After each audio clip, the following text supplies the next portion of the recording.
Hi guys, today I am here with key points on the very important topic global warming, or you can say climate change. Examiner can ask you about this or in your speaking also, और writing का तो ये topic हर बार आता ही है. Global warming is very important, new burning topic है, latest बिल्कुल कि आपके एग्ज़ाम में आते हैं. तो आज की जो वीडियो है वो की पॉइंट्स के ऊपर है. इस की पॉइंट्स के अंदर हम डिस्कस करेंगे ग्लोबल वार्मिंग क्या है और इसके फैक्टर, रिस्पॉन्सिबल फैक्टर कौन से हैं और इसके इफ़ेक्ट क्या हो रहे हैं और इसको कैसे इस प्रॉब्लम को दूर किया जा सकता है, उसके सॉल्यूशंस.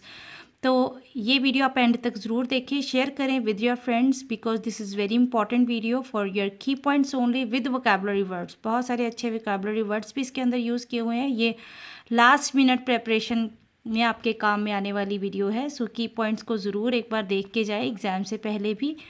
तो अभी शुरू करते हैं, पर शुरू करने से पहले अगर आप नए हैं इस चैनल के ऊपर तो प्लीज़ सब्सक्राइब करें चैनल को, because only on this channel I am always uploading the latest burning topics की पॉइंट्स और आपकी आंसर कीज़ और प्रेडिक्शंस ऑल्सो. तो अगर आपको प्रेडिक्शंस के बारे में जानना है, अपने आंसर कीज़ सेम डे जो एग्ज़ाम आपका हुआ है उसके बारे में, तो आप सब्सक्राइब करें चैनल को ज़रूर और शेयर करें, एंड तक वीडियो को ज़रूर देखें. तो चलिए अभी शुरू करते हैं. Before that please subscribe this channel. So सबसे पहले ग्लोबल वार्मिंग है क्या. Global warming is the increase temperature of Earth's average surface temperature due to effect of greenhouse gases such as carbon dioxide emissions from burning fossil fuels or from deforestation, which traps heat that would otherwise escape from Earth. This is a type of a green house effect.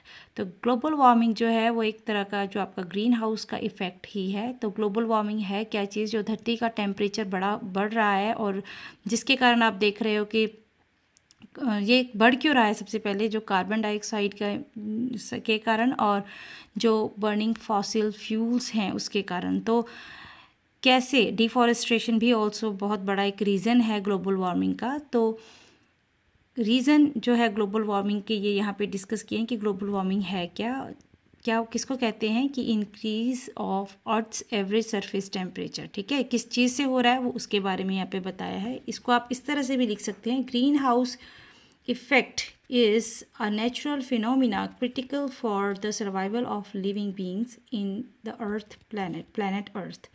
तो इस तरह से भी आप इसको रख सकते हैं, लिख सकते हैं. ग्लोबल वार्मिंग और climate change are caused by human activity. सबसे बड़ा जो इसका रीज़न है, रिस्पॉन्सिबल कारण है, that is caused by human activities है. Many factors are responsible for making the climate change और व्हाट इट इज़ टुडे. तो जो भी आज का क्लाइमेट है इसके कारण सिर्फ एक तो जो ह्यूमन एक्टिविटीज़ हैं वो तो रिस्पॉन्सिबल हैं ही, उसके साथ ही आपका और भी बहुत सारे फैक्टर्स हैं जो रिस्पॉन्सिबल है. तो चलिए अभी उस फैक्टर्स को हम डिस्कस करते हैं. सबसे पहला फैक्टर है human population. Population is also one of the big reason of global warming. Second is burning fossil fuels, जिसकी हमने अभी डेफिनेशन में भी बात की है. बर्निंग फॉसिल फ्यूल्स क्या है, बर्निंग कोल और टू जनरेट इलेक्ट्रिसिटी, जो आज आप इलेक्ट्रिसिटी देख रहे हैं उसकी. और burning oil to power vehicles, जो भी आपका बर्निंग ऑयल है, और एयरक्राफ्ट जो आप देख रहे हैं, और वुड फायर जो आप वुड यूज़ कर रहे हैं घर में कुकिंग के लिए और हीट अप करने के लिए. जैसे अभी ठंड हो गई है तो ठंड में अभी आप नहीं, मतलब जो भी लोग लकड़ी चलाते हैं, that is also the reason of global warming. उसके बाद deforestation is also one of the reason. जंगल जो कट रहे हैं, that is also the reason of global warming. Decomposing organic matters, fertilizers, natural gas extraction and industrial appliances. ये सारे reason जो हैं वो आपके ग्लोबल वार्मिंग के हैं, जो रिस्पॉन्सिबल फैक्टर्स हैं. और ग्लोबल वार्मिंग का इम्पैक्ट क्या हो रहा है, ये तो है कि इसके कारण ग्लोबल वार्मिंग हो रही है, लेकिन इसका इम्पैक्ट क्या हो रहा है, राइजिंग सी लेवल, जो भी राइजिंग सी का जो इंडेंटेशन जो हो रही है, फ्लड जिसे हम बोलते हैं, flood of fresh water, low laying cities and islands was with sea water. तो ये जो rising sea level है, this is also one of the impact of global warming. Second, changes in rainfall patterns. Change हो रहा है जो rainfall का pattern, जैसे जून जुलाई में पहले मानते थे कि रेन आती है, लेकिन अभी वो चेंज हो गया है. अभी droughts and fires in some areas, flooding in some areas. आप देख रहे हो ड्रॉट्स, कहीं पे तो बहुत सूखा पड़ रहा है, कहीं पे आग भी खुद से ही लग रही है जंगलों में. लाइक कैलिफोर्निया के अंदर आपने सुनने में आया होगा, फ्लड आ रहे हैं. जो हम राइजिंग सी वाटर की बात कर रहे हैं, जैसे ग्लेशियर्स पिघल रहे हैं अपने आप ही, तो हम बोलते हैं कि पहाड़ों से पानी आ रहा है. पहाड़ों से पानी कैसे आ रहा है? बिकॉज ऑफ दैट ग्लेशियर, जो बर्फ़ है, आइस है, वो मेल्ट हो रही है. फ्लडिंग इन अदर एरियाज़, कहीं कहीं पे तो फ्लड आ रहे हैं और कहीं पे सूखा. ठीक है. नेक्स्ट है increased likelihood to extreme events like such as flooding, hurricanes means storms. कहीं पे फ्लड हो रहा है और कहीं पे स्टॉर्म्स आ रहे हैं. और मेल्टिंग ऑफ आइस कैप्स, जितने भी आइस कैप्स हैं, जिससे क्या हो रहा है? लॉस ऑफ हैबिटेट जितने भी हैं near the poles. Polar bear are now thought to be greatly in danger by the shortening of their feeding seasons due to dwelling and falling declining ice packs. So dwelling का मतलब क्या है? falling और decline the ice packs जो टूट रहे हैं, उसके कारण खाने का जो प्रॉब्लम है, पोलर बेयर तभी आने वाले टाइम में आपको दिखेंगे ही नहीं. सो नेक्स्ट है मेल्टिंग ग्लेशियर, जिसकी मैंने पहले भी बात की है आपको, कि जैसे आप अलास्का में अगर जितने भी ग्लेशियर्स हैं उसको देखेंगे तो बहुत ही पिघल चुके हैं. सो स्प्रेड ऑफ डिजीज़, जितना भी बीमारियों का फैलना, that is also the cause of, this is the cause of global warming. इसी का इम्पैक्ट है ये. ग्लोबल वार्मिंग प्रॉब्लम जो है can only be reduced if we quickly through this. जो भी पॉइंट्स अभी आपको बता रही हूँ मैं, तो अगर आप उनको फॉलो करेंगे और दूसरों को फॉलो करने का सजेशन देंगे और अपनी नेबरहुड के अंदर रिलेटिव्स के साथ और फ्रेंड्स के साथ इसको डिस्कस करेंगे, तो इस प्रॉब्लम से बहुत ही जल्दी आप छुटकारा पा सकते हैं. छुटकारा जल्दी नहीं, मतलब इफ़ेक्ट होगा कुछ. Reduce, reuse, recycle, buy products with minimal packages, recycle paper, plastic, newspaper, glass and aluminum cans.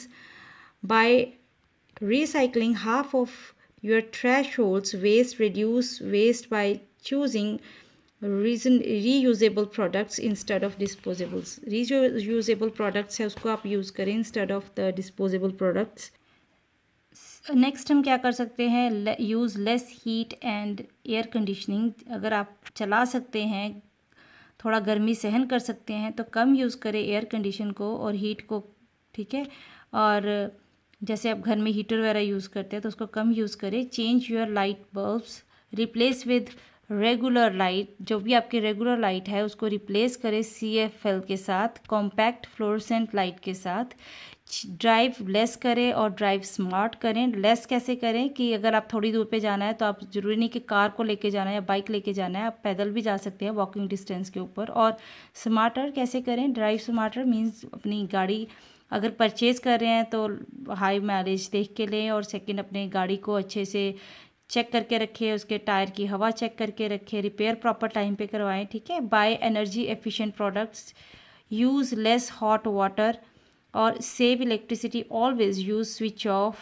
ठीक है. हमेशा एक आप घर में भी रूल बना लें कि आपने हमेशा स्विच ऑफ करना है लाइट का. इलेक्ट्रिसिटी सेव करें. Plant a tree at least once in a year. एक साल के अंदर एक पौधा ज़रूर लगाएं, हो सके तो ज़्यादा भी लगाएं. ये तो सिर्फ एक है कि प्लांट ज़रूर लगाएं एक आप. Encourage others to save energy, conserve energy. ठीक है. और सेव एनर्जी और कंजर्व एनर्जी, दूसरों को भी इनकरेज करें एनर्जी सेव करने के लिए, बिजली सेव करने के लिए, हीट सेव करने के लिए. So hope these all points will help you.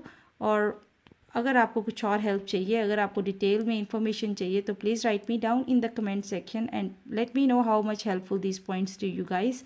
And please share this channel and subscribe this channel and watch my update next key on the key points of your crime के ऊपर अगले की points आपके होंगे जो कि आज के लेटेस्ट टॉपिक्स हैं, आजकल चल रहे हैं. और प्रेडिक्शन में भी बहुत सारे आपको हर प्रेडिक्शन के अंदर भी बताए जाते हैं. So watch my next video for that. Thank you very much and happy new year. And please subscribe this channel and share this video as much as you can with your friends. So this video belongs to your global warming or climate change. And thank you very much for watching this video.